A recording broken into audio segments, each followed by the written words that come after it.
warahmatullahi wabarakatuh. Waalaikumsalam warahmatullahi wabarakatuh. Anak-anakku sekalian yang dirahmati oleh Allah, gimana kabarnya hari ini? Alhamdulillah, luar biasa. Allah Akbar. Oke, bagus, alhamdulillah. Baiklah anak-anakku sekalian, sebelum kita memulai pembelajaran seperti biasanya, alangkah baiknya jika kita berdoa terlebih dahulu ya. Oke, silakan ketua kelasnya dipimpin kawan-kawannya untuk berdoa terlebih dahulu. Seluruhnya siap berdoa, mulai. Selesai. Oke, anak-anakku sekalian dirahmati oleh Allah, gimana hari ini? Sudah siap untuk belajar semuanya? Sudah. Oke, bagus. Masih semangat? Masih. Oke, harus tetap semangat ya. Semoga anak kita dalam menuntut ilmu dipermudah dan ilmu yang kita dapatkan bermanfaat di dunia dan di akhirat.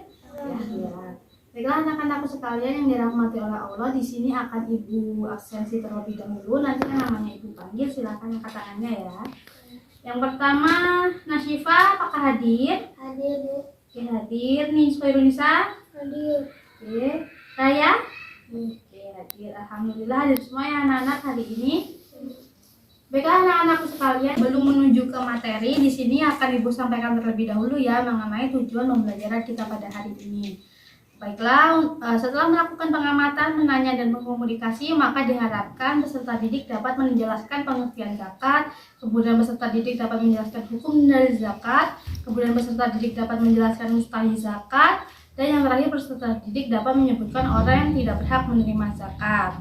Nah, anak-anakku sekalian dirahmati oleh Allah, di pertemuan sebelumnya kalian sudah membahas subbab tentang ketentuan zakat. Nah, pada subbab ketentuan zakat di pertemuan sebelumnya kalian sudah membahas tentang pengertian dari zakat, kemudian hadis dan dalil zakat. Nah, pada poin pengertian zakat ada yang masih ingat kemarin kita membahas tentang apa? Silakan angkatannya yang tahu. Saya, Bu.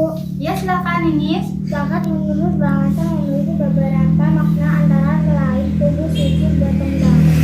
Ya, bagus.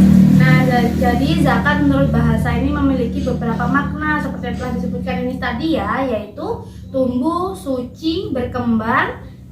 Nah, sedangkan menurut istilah zakat ini berarti sejumlah harta yang diambil dari harta tertentu untuk diberikan kepada golongan tertentu. Oke, bagus Nini. Selanjutnya, ada yang masih ingat lagi kita membahas tentang apa? Silakan angkat tangannya. Iya, silakan Raya. Zakat merupakan salah satu dari 5 rukun Islam yang ada di Al-Quran.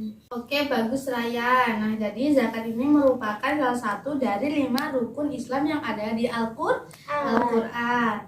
Oke, selanjutnya setelah pada poin pengertian zakat, kemarin kita juga sudah membahas tentang pada poin hukum dan dalil zakat.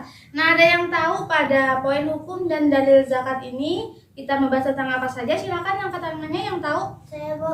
Ya, silakan Syifa. Menunaikan zakat hukumnya adalah wajib bagi yang telah memenuhi syarat didasarkan pada Al-Quran Surat At-Taubah ayat 103, yang artinya ambillah zakat dari sebagian harta mereka.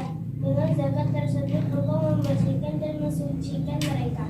Ya, bagus. Nah, jadi pada pertemuan sebelumnya di poin hukum dan dalil zakat kita telah membahas bahwa zakat ini merupakan hukumnya wajib bagi mereka yang telah memenuhi syarat-syarat tertentu, yang mana hal ini telah disebutkan di dalam Quran Surat At-Taubah ayat 103, yang artinya ambillah zakat dari sebagian harta mereka, dengan zakat tersebut engkau membersihkan dan mensucikan mereka. Kemudian dijelaskan juga dalam Quran Surat Al-Baqarah ayat 43, yang artinya dirikanlah sholat, tunaikanlah zakat, dan rukuklah bersama dengan orang-orang yang rukuk. Oke, bagus. Alhamdulillah masih ingat semua ya anak-anak mengenai materi yang telah kita bahas di pertemuan sebelumnya. Baiklah anak-anakku sekalian yang dirahmati oleh Allah. Nah, di pertemuan kali ini kita akan melanjutkan materi dari pertemuan kemarin. Nah, jika yang pertemuan kemarin kita membahas tentang pengertian, kemudian hukum dan dalil zakat, nah di pertemuan kali ini kita akan membahas tentang mustahil zakat. Mustahil zakat. Ada yang tahu apa itu mustahil? Silahkan angkat angkat tangannya yang tahu? Saya, Bu. Oke, silakan Mimis. Mustahik zakat adalah orang-orang yang berhak menerima zakat baik fitrah maupun mal.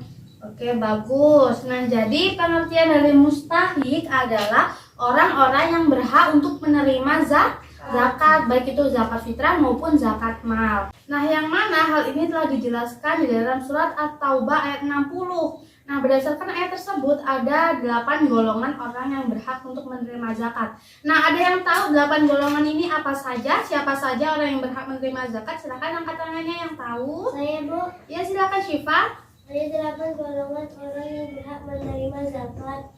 1. Fakir, miskin, amil, mu'alaf, riqab, gharim, sabilillah, ibnu sabil. Ya, bagus. Nah, jadi ada 8 golongan orang yang berhak untuk menerima zakat. Yang pertama tadi apa? Fakir. Fakir. Apa itu fakir? Ada yang tahu apa itu fakir? Tidak ada? Nah, jadi anak-anakku sekalian, fakir itu orang yang tidak mampu untuk memenuhi kebutuhan hidupnya dan tidak memiliki harta dan tidak mempunyai pekerjaan untuk memenuhi kebutuhan dirinya dan keluarganya. Nah, jadi fakir ini merupakan orang yang tidak mempunyai orang yang tidak mampu memenuhi kebutuhan hidupnya, tidak mempunyai harta dan tidak mempunyai pekerjaan untuk memenuhi kebutuhan hidupnya. Kemudian setelah fakir ada apa lagi tadi Syifa? Miskin. Oke, miskin. Ada yang tahu pengertian miskin itu apa? Tidak ada?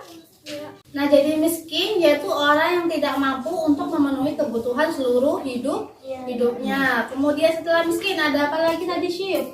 Amil. Oke, amil.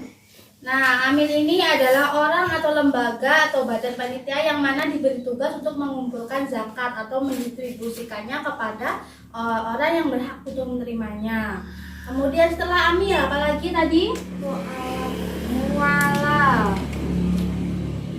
Oke, mualaf. Mualaf adalah orang yang baru masuk Islam. Nah, jadi orang yang baru masuk Islam itu disebut mualaf. Kemudian setelah mualaf apalagi tadi? Riqab. Oke, riqab. Riqab adalah budak belian yang diberi kebebasan usaha untuk mengumpulkan kekayaan agar dapat meneruskan dirinya untuk merdeka. Setelah riqab ada gorim. Riqab, gorim. Oke, gorim merupakan orang yang memiliki banyak hutang dan tidak dapat melunasinya. Nah, gorim ini juga berhak untuk menerima zakat. Oke, selanjutnya ada sabilillah. Nah, sabilillah ini adalah orang atau sebuah lembaga yang memiliki kegiatan utama berjuang di jalan Allah dalam rangka menegakkan agama Islam. Sabilillah. Setelah sabilillah yang terakhir apa Syifa tadi Syifa? Ibnu sabil. Nah, ibnu sabil adalah musafir atau orang yang sedang dalam perjalanan yang tidak bertujuan maksiat di negeri rantauan lalu mengalami kesulitan dan kesengsaraan dalam perjalanannya.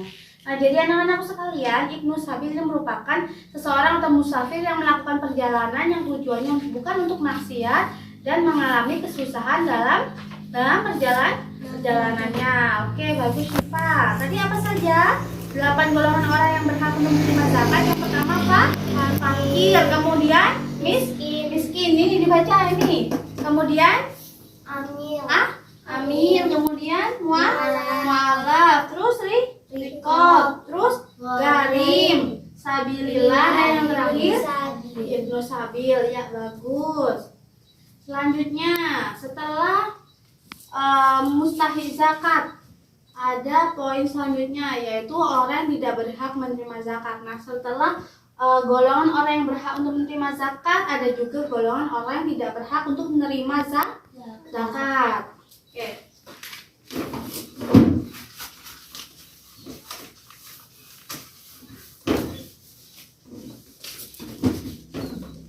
Golongan orang yang tidak menerima zakat.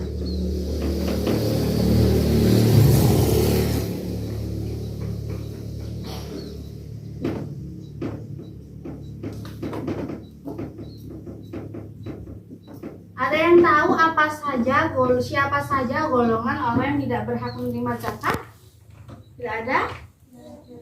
Oke, nah jadi anak-anakku sekalian yang dirahmati oleh Allah, golongan orang yang tidak berhak untuk menerima zakat. Yang pertama tentunya orang kaya. Nah, tentunya orang kaya tidak boleh untuk atau tidak berhak untuk menerima zakat. Orang kaya. Nah, jadi anak-anakku sekalian yang dirahmati oleh Allah, orang kaya ini termasuk kepada orang yang justru berkewajiban untuk membayar zakat. Jadi tidak boleh untuk menerima zakat. Nah, jadi anak-anakku sekalian yang dirahmati oleh Allah, orang kaya ini sebenarnya boleh juga untuk menerima zakat dengan beberapa alasan, yaitu apabila orang tersebut termasuk ke dalam daftar 8 golongan orang yang menerima zakat tadi. Nah, salah satunya adalah yaitu orang yang terlilit hutang karena menyampaikan dua orang yang sedang bersengketa. Nah, selain orang kaya, orang yang tidak boleh menerima zakat lainnya yaitu keturunan Rasulullah Shallallahu Alaihi Wasallam. Nah, jadi anak-anak sekalian, keturunan Rasulullah ini tidak boleh untuk menerima atau makan harta zakat berdasarkan pernyataan tegas dari Rasulullah, yang artinya zakat adalah kotoran harta manusia, tidak halal bagi Muhammad, tidak pula untuk keluarga Muhammad. Hadis riwayat Abu Dawud. Oke, tadi setelah keturunan Rasulullah,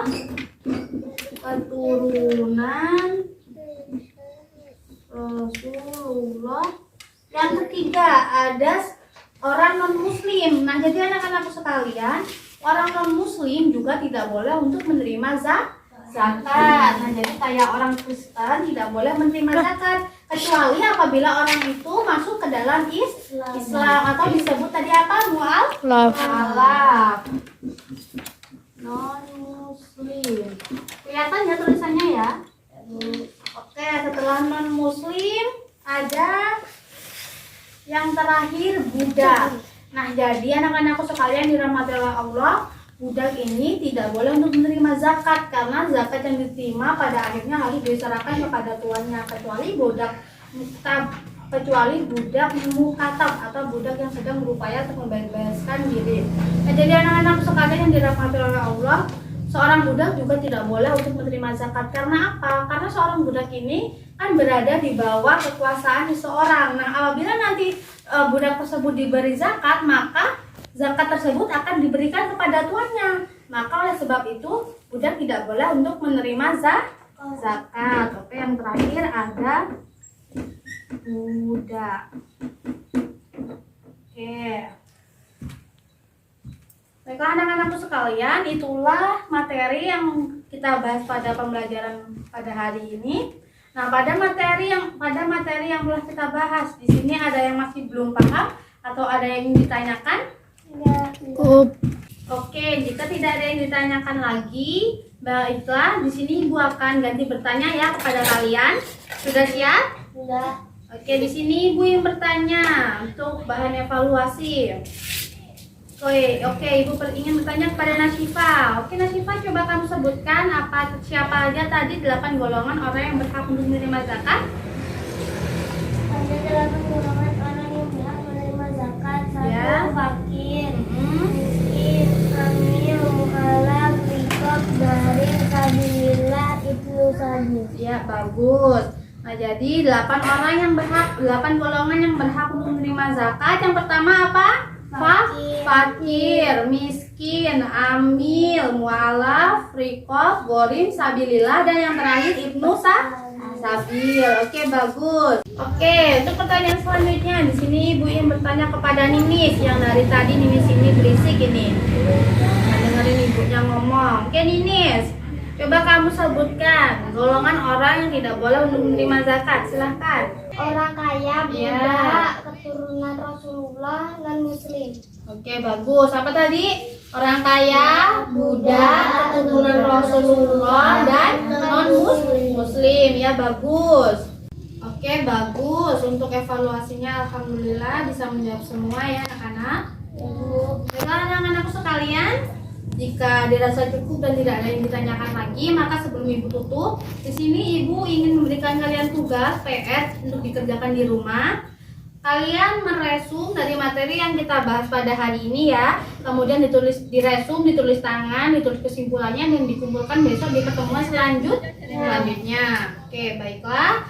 Ibu tutup, marilah kita tutup pertemuan kita hari ini dengan membaca lafaz hamdalah. Alhamdulillahirobbilalamin. Oke, silakan ketua kelasnya dipimpin kawan-kawannya untuk berdoa untuk pulang. Seluruhnya saya berdoa mulai. Selesai.